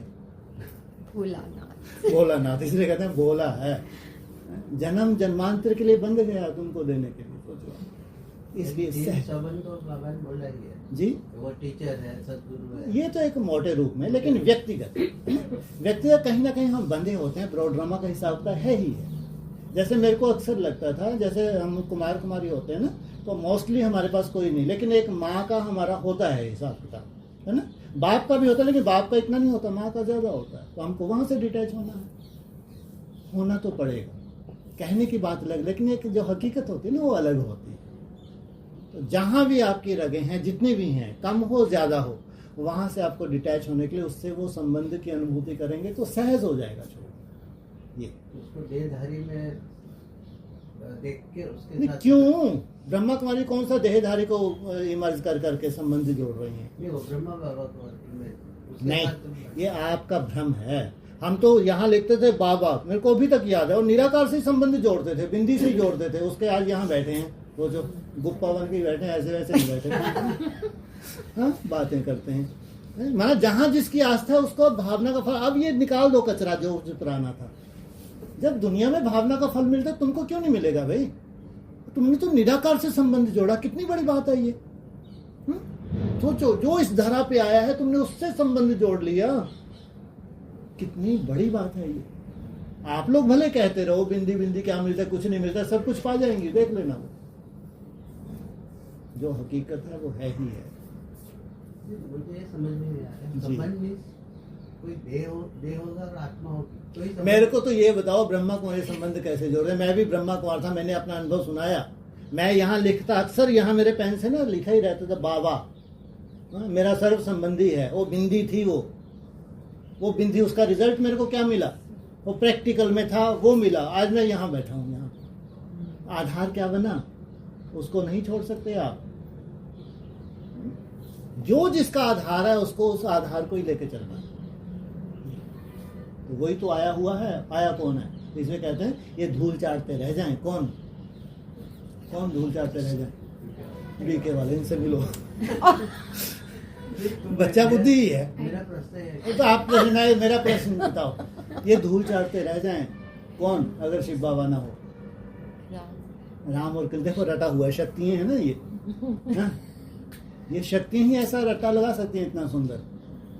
ये राम और कृष्ण धूल चाटते रह जाएं अगर शिव बाबा ना हो, कितनी वैल्यू है सोचो आप। इनको इतना वैल्यूएबल बनाने वाला कौन? तो उसकी वैल्यू क्यों नहीं करेंगे भाई? हाँ जी। देव महादेव से संबंध जुड़े हैं। वो तो अच्छी बात है। आप एक कदम आगे बढ़ गए, ये अच्छी बात है। हाँ। लेकिन ये नहीं कह सकते कि अगर वो बिंदु के साथ उनकी कोई वैल्यू नहीं है। नहीं, वो तो नहीं हम कंपेयर कर रहे हैं। हाँ, मैं ये कह रहा हूँ, आपने अगर उससे संबंध जोड़े, उसकी वजह महादेव से यहाँ बैठे सुन हैं। तो लो, अगर आपने उससे संबंध जोड़े हैं तो अपने डिटैच पने से अनुभव करो। बस कहीं भक्ति मार्ग की तरह संबंध तो नहीं जुटा है ना? मैं कितना डिटैच हो गया, फिर उसके संबंध को निभाना है ना। ये तो अच्छा है, बहुत धन्य है ये आपकी बहन तलवार चलाती है ना। आपका वो घर खरीद लिया, बहुत अच्छा है, उसी में ही जमा हो गया, नहीं तो आप तो कभी ना दे पाते। संस्कार ही नहीं है तो ऐसे भगवान जबरदस्ती ले लेता है। थैंक्स करना चाहिए उसका। मैं तो बहुत थैंक्स करता हूँ। दुकान भी ले ली। हाँ, भगवान ने युक्ति ही रची, नहीं तो आप कभी ना दे। ठीक है, जो जैसा कर रहा है वो अविनाशी है। सबकी भावना का फल मिलता है। ऐसा एक प्रश्न ऐसा है कि भगवान आए हैं भारत जी। तो फिर यहाँ इतनी लोहियार क्रांति अंतरू बोलते हैं ना, यहाँ खून खराबी होगी, हाँ हाँ, लोहे की नदियाँ बहेगी, लोहे की नहीं, खून की, लोहे खून की। की लहू हाँ, कहना लहू चाहते की, हाँ, होंगे। सॉरी लहू की। ठीक है, बिल्कुल ठीक है। हाँ जी, मैं कैसे लोग नदियाँ बहेगी। हाँ जी जी, ये मुरली का क्योंकि मामला हमारा है। हिंदी इतना पावरफुल नहीं रहता नहीं तो ठीक है, गुजराती शब्द आ जाता है। समझ आना चाहिए बस पावरफुल में क्या रखा है। तो भारत में भगवान आया है तो जी। फिर उसका आने का फायदा ही क्या है? रहा? कि इतना देखेंगे हम, हमारे सब रिलेटिव के जो भी पड़ोस लोग कि उसकी ये हो रही है, नदियाँ बह रही है, तो भगवान को आने का मकसद मुझे दिखाई नहीं समझ देता। में नहीं आया मतलब क्या था। समझ नहीं आया। अच्छा, और नहीं, कम से कम हमने तो पहचाना, हमारा पड़ोसी, हमारा बेटा बेटी पोता पोती, कम से कम, क्योंकि हमने तो पहचाना है ना, उन्होंने तो नहीं पहचाना। चलो ठीक है, वहां नदी है, वहां तो बहे। बहुत अच्छा, हिस्ट्री में आप जाओ, हिस्ट्री में जाओ आप देखो, जब मुसलमानों के अत्याचार पूरे गांव का गांव खत्म कर देते थे। अब हिस्ट्री में चले जाओ, पूरा जो रास्ते में गांव आ रहे हैं ना, जैसे आपने हिस्ट्री में देखो सोमनाथ का मंदिर तो कहाँ था, कहाँ से कहाँ आ गया, बीच में जितने भी गांव आ रहे थे स्वाहा करते जा रहे थे। केवल धर्म परिवर्तन नहीं, हिंदू है तो खत्म। अब कहोगे बहुत बड़ा अत्याचार, अरे जिनके कटे हैं उनका हिसाब किताब पूरा हो गया क्या? पूरे भारत में काट के चले गए क्या? पूरे भारत को काट दिया। जो रास्ते में गांव पड़े उनका हिसाब किताब था, उन्होंने ऐसे कोई कर्म किए थे तो कटना पड़ा उनको। ऐसा नहीं कि पूरे भारत को ही काट के चले गए। भारत की राजाई तो भी चली। सोमनाथ का मंदिर तो फिर भी बनाने वाले बना ही दिया राजाओं ने। ये हिसाब किताब है पिछले जन्म का। ऐसा नहीं जब खून की नदियां बहेंगी कि सबके गले कटे पड़े होंगे, ऐसा नहीं है। चाहे मुसलमान हो चाहे हिंदू हो, मुसलमान भी वहां सुरक्षित रहेगा जो अपनी इबादत कर रहा है, ध्यान रखना, वो सुरक्षित रहेगा भले वहां हिंदू क्यों ना हो। ऐसी प्रेरणा हो जाएगी, वो उसके साथ अत्याचार नहीं हो सकता। वो कितना भी बड़ा पंडित हो, कितना बड़ा झाड़ने वाला हो, कटेगा तो कटेगा, उसके पिछले जन्मों का हिसाब किताब है। लेकिन ये अभी जो चलने वाला है ये माध्यम बन जाएगा, लेकिन अपने पिछले जन्मों की वजह से होगा। भगवान नहीं कोई दोष दे रहा कि अब नदियां बहनी मेरे को अच्छा लगता है तब जाके स्वर्ग आना है, नहीं। जो कुछ भी सीन आती है, जिसके साथ जो हो रहा है, अपने पिछले जन्मों के हिसाब किताब हैं ही हैं। ये सबसे बड़ी सच्चाई है। मुझे ऐसा लगता है कि भगवान आने का मकसद ऐसा है जी कि हम सबको गोद में उठा के ले जाए, बाकी सब जलते रहे तो जलते रहे। उसका ही है ना, इतने लोग क्यों हम यहाँ आए हैं? ठीक है, ब्रह्मा को इतने लोग इसलिए यहाँ आए हैं कि इनको ही नष्टो मोह बनना है, इनको ही वो सीन देखनी है, यही देख सकते हैं। ब्रह्मा बाबा देख ही नहीं सके, रो पड़े। क्या हालत होगी ब्रह्मा बाबा की, क्योंकि वो बीज नहीं थे। समझ नहीं मेरी बात, मैं क्या कह रहा हूँ? पूरी सुन ली अच्छे से? हाँ, 20 स्वरूप ये इतना ही याद होगा, पूरी कहाँ सुनता है भाई। अच्छा हाँ, कड़वा कड़वा। मतलब आप ये भाग्यशाली हैं जो वो सीन देख सकते हैं, वो साक्षी रह सकते हैं, सबके प्रति शुभ भावना रख सकते हैं। ब्रह्मा बाबा की तरह रोने वाले नहीं हैं आप। ब्रह्मा बाबा तो रो पड़े क्योंकि उन्होंने सीन देख साक्षात्कार किया था। तो क्या हालत हुई ब्रह्मा बाबा की। अगर आप बीज हैं तो आपके सामने वो प्रैक्टिकल होगा, लेकिन आप रोएंगे नहीं, आंसू नहीं बहाएंगे। एक शुभ भावना का वाइब्रेशन आप जरूर फैलाएंगे सबके प्रति। आपके लिए हिंदू मुस्लिम सिख ईसाई नहीं है, आपके लिए सब आत्माएं हैं, सब आत्माएं आपके लिए सब समान है। तो आप ब्रह्मा बाबा की तरह बैठ के अगर रोते हैं तो आप बीज नहीं हो सकते, चंद्रवंश हो सकते हैं, बीज नहीं हो सकते। इसलिए ये कहाँ तो बीजों को प्रैक्टिकल है ना, और कहाँ ब्रह्मा बाबा ने केवल साक्षात्कार किया। यहाँ तक आपकी तैयारी कराते हैं, वो ये नहीं कि आपके घर के सामने आके कटेगा तो आपका पेपर होगा। मन बुद्धि की पराकाष्ठा है, और जिसने मन बुद्धि की पराकाष्ठा है तो वैकुंठ में उन्होंने कुछ देखा ही नहीं। सोचो बेचारों ने नेट पे ही थोड़ा चूंचा देखा, कुछ देखा नहीं, पूरे जीवन में ही नहीं देखा। और नेट खोलने की उनको आदत ही नहीं, देखा ही नहीं उन्होंने कुछ। खून की नदियां बह रही हैं, 300-400 की बात अंडरग्राउंड है, उनको क्या मालूम बाहर नदियां बह रही हैं कि नसीब में नहीं है उनके दुख, तो क्यों देखेंगे वो? कल्पना करके तो देखो, 300-400 की बात अंडरग्राउंड कोई न्यूज दे रहा था उनको कि उनको नहीं रोना धोना करना है, और उनको मालूम ही नहीं है बाहर खून की नदियां बह रही हैं। सोचो आप, आदि स्वंत उनको ऐसा तैयार किया, तो इनको क्यों दिखाएंगे ऐसी फालतू की सीन?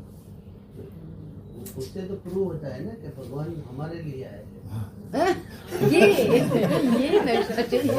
है। जबकि बीज हैं, इतना तक इंटरनल अपने को नष्टो मोह बना लिया आपने, है ना, तो कुछ है ही नहीं आपके लिए। जो अंदर से इतना नष्ट हो, उनके लिए कोई सीन नहीं है। इतना साक्षी दृष्टा हो गए, इनके लिए कोई सीन नहीं है ही नहीं। सोचो, ऐसा जो खुद ही बन गए, पढ़ाई को प्रैक्टिकल धारण कर, उनके लिए क्या सीन बचे? ये है बीज, ये है सृष्टि के उद्धारक, इनके लिए कहा पूर्वज, पूज्य, ईस्ट, इनके लिए तो इतना नवाजा गया, इतने महावाक्य बोले। बिल्कुल ठीक। सब जो अभी आपने इन्होंने बोला था सर्व संबंध के बारे में, तो अभी आपने कहा था कि वो सब व्यक्तिगत होता है, ब्रॉड ड्रामा के हिसाब किताब। क्या मतलब? अभी आपने बोला था, उन्होंने ये क्वेश्चन किया था कि निराकार से हम सर्व संबंध हमको जोड़ने का ना। अब आपका अटैचमेंट बेटे में है, बेटी में है, युगल में है, किस में है, ये आपको देखना है।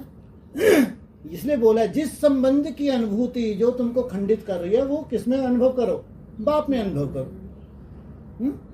अब बहुतों का फैलाया हुआ हमने फैलाया हुआ नहीं है बहुत ज्यादा, तो जो छोटा सा आपका दायरा है उसमें अपने को चेक कर लो। उसमें आप वो चाचे को, ताए को, मामे को थोड़ी लेंगे, क्योंकि दायरा आप बहुत छोटा सा है आपका। तो जो दायरा है उसमें चेक कर लो। बेटे की शादी होती है, ज्यादातर बेटे डिटैच हो, क्योंकि वो नष्ट हो, क्या माँ मरती रहती, तड़पती रहती है। शादी होने के बाद भी सोचो ये हालत है माँ की, है? अब बची बेटी। ना, ये हकीकत है। अच्छा, अभी तो पोता नहीं हुआ तो दादी अम्मा की बात देखना फिर क्या हालत होती है।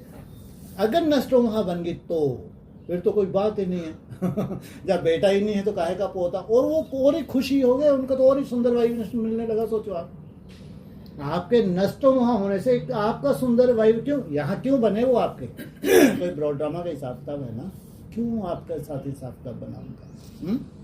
कोई तो ब्रॉड ड्रामा का हिसाब किताब है ना। आप डिटैच हो रहे हो तो सोचो कितना सुंदर वायुमंडल उनको मिलेगा, कैसे दुनिया पिसने जा रही है, कैसे आपका सुंदर वायुमंडल उन स्वतः ही आप दे ना दें, देने से तो और ही तपस्या आपकी खंडित होती है, लेकिन बीज रूप अवस्था स्वतः ही मिलना है, स्वतः ही मिलना ही है, उनका अधिकार है, क्योंकि ब्रॉड ड्रामा का हिसाब किताब है, तब तो आपके साथ ही बनेगा। इसलिए नष्ट मोह वो संबंध ऐसा बोला है, जिस संबंध में तुम्हारी लागत जाती है वो किसमें अनुभव करो? बात में वो संबंध की अनुभूति करो, इसलिए बोला पर्सनल।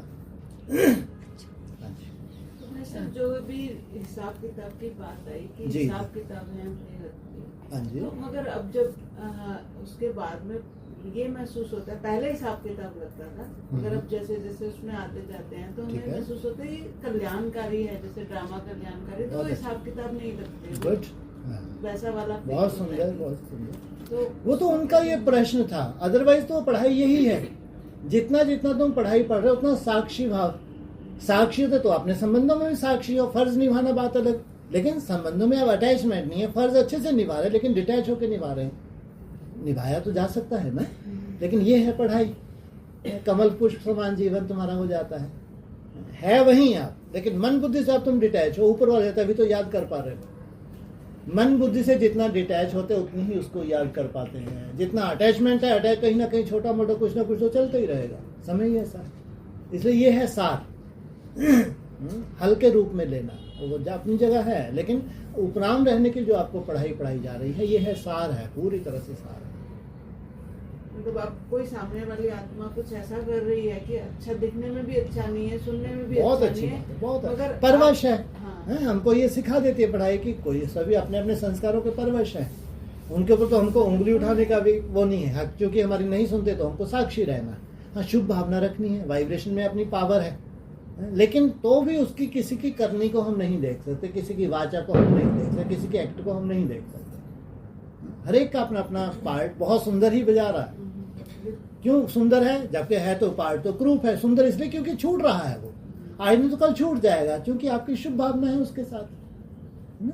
ये भी एक ऑपरेशन जैसा ही है। नहीं, और हमारे को भी डिटैच करने में बहुत सहयोगी बन रही है। आप इस रूप से ले लो, ये इस रूप से ले लो कि भगवान हमको डिटैच करना, इसलिए ये सीन हमको और सुंदर डिटैच कर रही है, बहुत सुंदर है।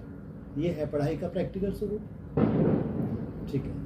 और कल की साकार मुरली में वैसा ऐसा है कि बाबा ने कहा शिव और शंकर को मिलाया क्यों है, समझाया है बाबा ने। हाँ जी, शंकर का तो इस सृष्टि में पार्ट ही नहीं है, शिव बिल्कुल। का, ब्रह्मा का, विष्णु का पार्ट। बिल्कुल बिल्कुल। तो शंकर का फिर नाम तो हमेशा आता ना त्रिमूर्ति में, मतलब शिव। ये पॉइंट जब बोला है उस पॉइंट को लेके फिर वो होता है।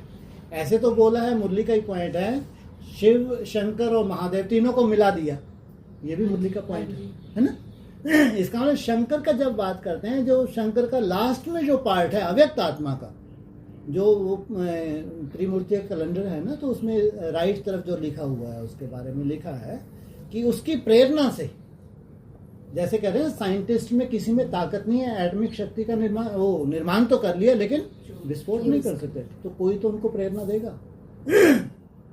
उसको कहेंगे कि परमात्मा प्रकोप, ईश्वरीय प्रकोप बोला मुरली में, साकार मुरली में। प्राकृतिक प्रकोप नहीं, ये है ईश्वरीय प्रकोप, लास्ट है, इससे प्रकृति तांडव करेगी। तो उसका जैसे कोई पार्ट ही नहीं है। पार्ट तो शिव बाबा का है, जो हमको प्रैक्टिकल महादेव को हो या शिव बाबा मुरली में बोला है, एक ही बात है ना।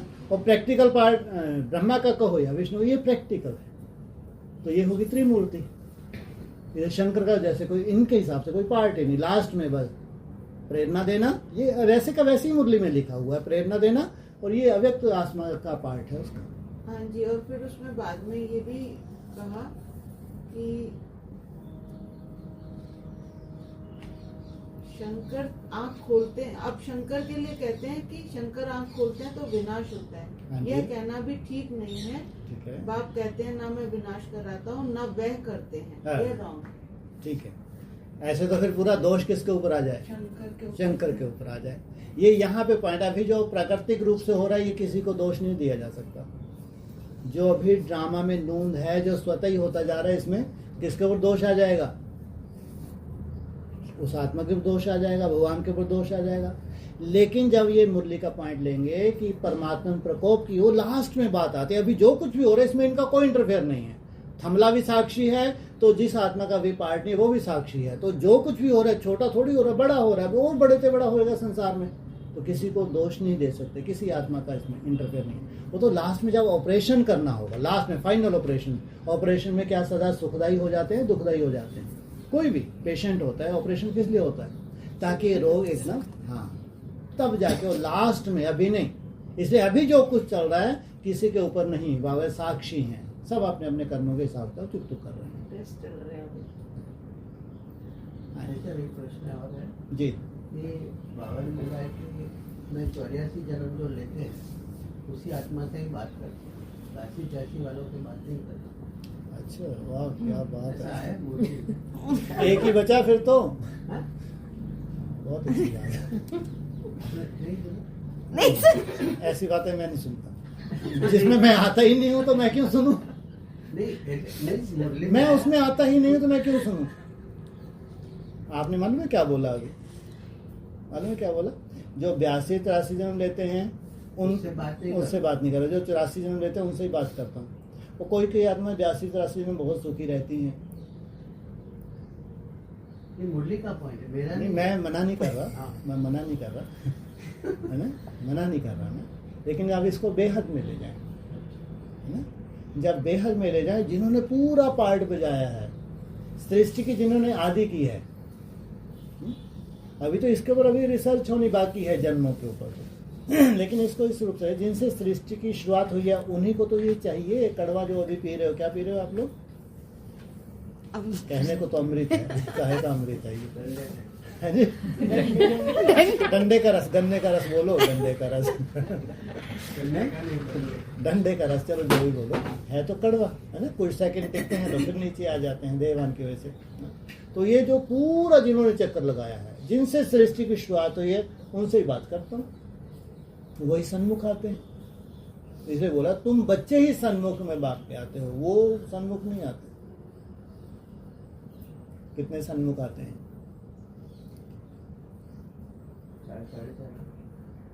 9 लाख नहीं आते। पिछले जन्म में आए होंगे सन्मुख, है ना।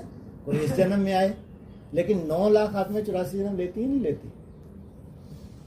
उसमें प्रजा भी है, दास दासियां भी हैं, 16,000 रॉयल फैमिली भी है ना उनमें। वैसे देखा जाए 16,000 ही उसके सन्मुख रहते हैं। और मेरे हिसाब तो आपके हिसाब तो बहुत कुछ है, 9 लाख तो है। लेकिन जो 84 की बात आई थी ना, 16 तला 9 लाख आत्माएं बनती है मुरली के हिसाब से, वो पूरे जन्म लेती है ना। तो इस जन्म में ब्रह्मा बाबा नहीं है ना, और उनके जैसी श्रेष्ठ आत्माएं मान लो अभी पालना नहीं ले रही, मान लो जो आप रिसर्च कर रहे नहीं है उस रिसर्च में, लेकिन ब्रह्मा बाबा के साथ कोई तो आत्मा है जो नीचे उतरेंगी। तो उन्होंने भी तो शिव की वाणी को सुना है, दिव्य गुणों को धारण किया है। लेकिन ठीक है, रिसर्च नहीं हुई उनके द्वारा, लेकिन जिस कैटेगरी के उनको धारण करना था वो धारणा करके वो परम धाम जाएंगे, ब्रह्मा बाबा के साथ आ जाएंगे।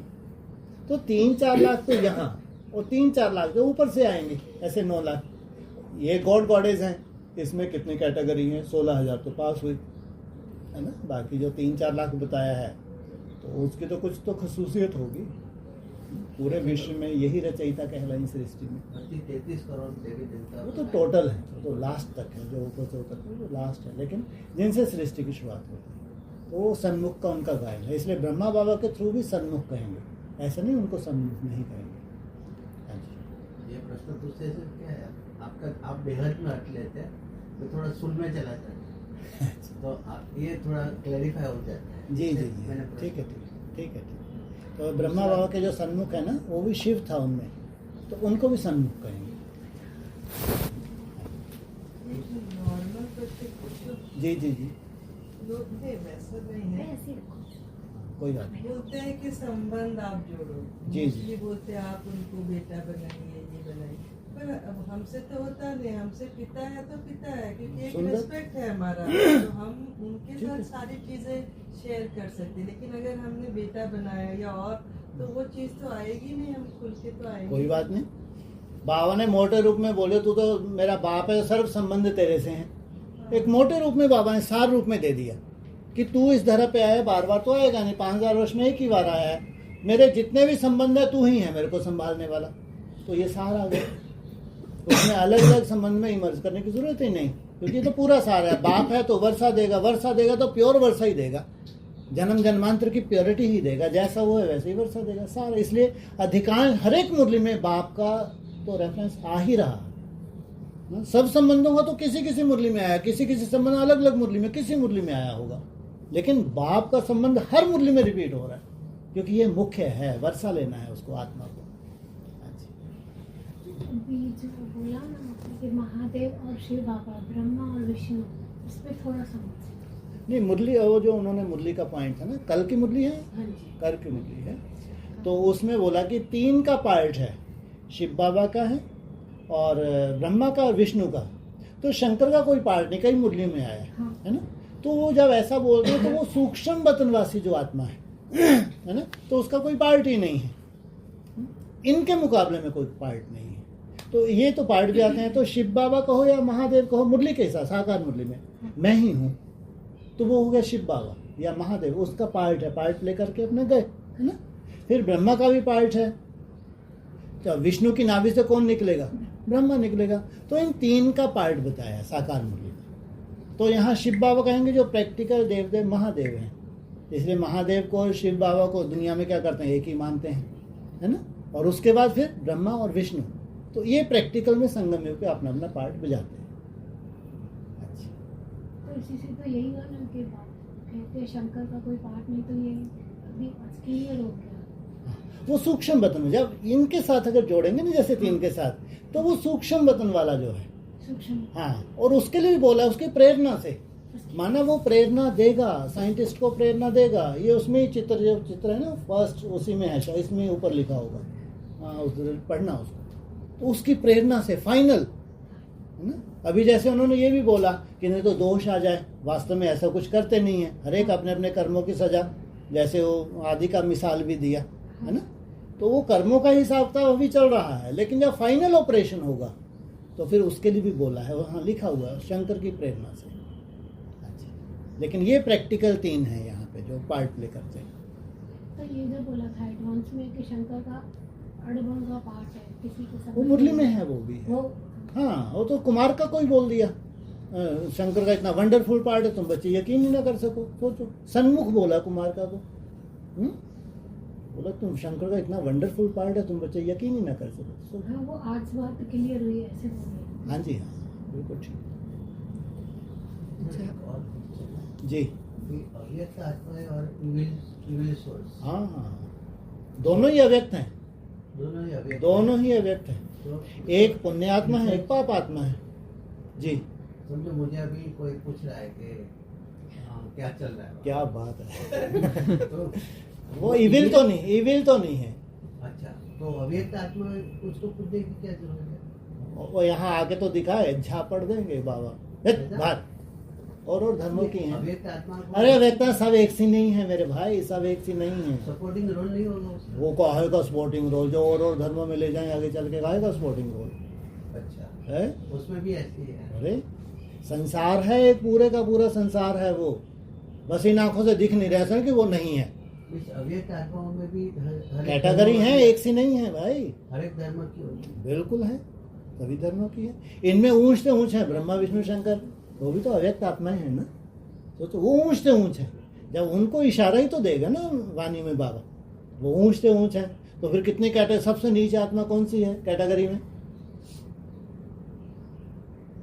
देव बोलते होंगे उसको,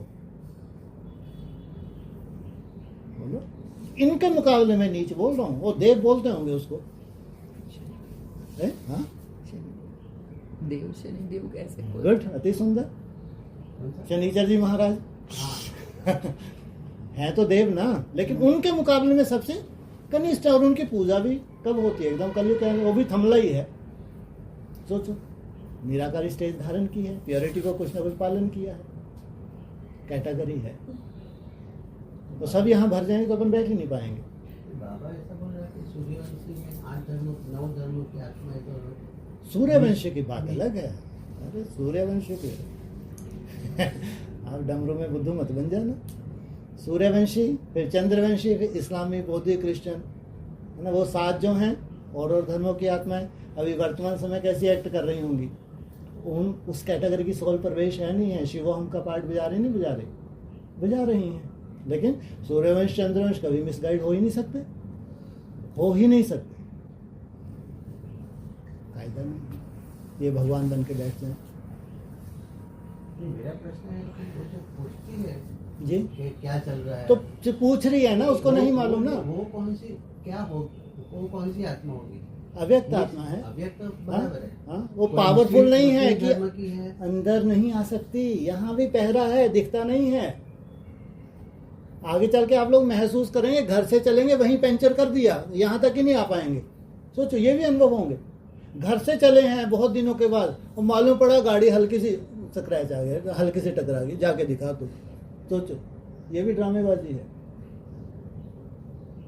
इसलिए ये जो पहरेदार हैं वंडरफुल हैं। ये वो इनके होते हुए नहीं आ सकते। आपके घर में आ सकते हैं, वो यहाँ मेरा प्रश्न अलग है।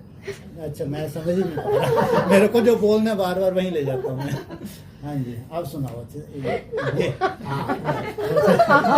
तो अभी तो ऐसे बैठे हैं, मैं क्या आराम से नहीं बैठ सकता। आराम से बैठे तो उसकी आराम से बात सुन पाएंगे, नहीं तो अपना जो बोलना है बोलना जबरदस्ती। वो जो आत्माएं है जी, वो अंदर नहीं आ सकती। जी जी जी, वो भी ब्रह्मा कुमारी की आत्मा होगी। ठीक है, बिल्कुल उसने बिल्कुल भी ज्ञान लिया होगा, बिल्कुल बाप 100% को पहचाना होगा। बिल्कुल। खाली उसने वो पुरुषार्थ नहीं कर पाई ढंग से। हाँ। हाँ। और उसने ये जो बाबा ने अंत में जो अकाले मृत्यु भी हुई है, ये भी ध्यान रखना। अकाले मृत्यु भी हुई है उसकी, पुरुषार्थ ढंग से नहीं किया।